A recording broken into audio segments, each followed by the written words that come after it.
Poetry has never been just decoration. In moments of injustice, poems have been weapons, whispered, sung, smuggled, and remembered long after laws failed. These are the verses that help change the world. Protest poetry doesn't always shout.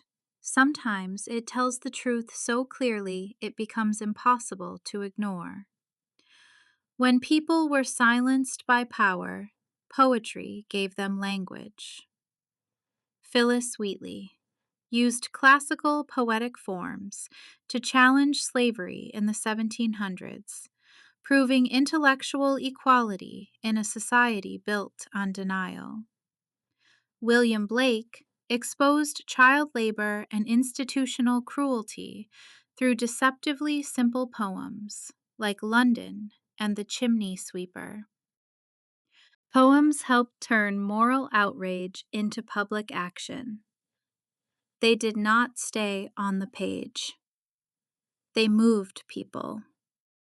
Henry Highland Garnet wrote fiery verses urging enslaved people to resist and to claim their own freedom. John Greenleaf Whittier used accessible poetry to bring abolitionist ideas into everyday homes, where politics could not easily reach. Poets have long challenged the cost of war, not through strategy, but through witness. Wilfred Owen shattered romantic ideas of combat with raw, unflinching depictions of life in the trenches during the First World War. His poems refused heroics. They insisted on truth. Siegfried Sassoon went further, openly condemning military leadership and the machinery that prolonged suffering. Through verse, both poets made dissent visible. Poetry shaped civil rights movements from the inside, not as slogans, but as identity. Langston Hughes gave voice to Black American experience during the Harlem Renaissance, writing poems that insisted on dignity, visibility, and belonging. His work did not ask for permission, it claimed space. Claude McKay used the discipline of the sonnet to confront racism directly, most powerfully in If We Must Die. The poem did not plead, it warned.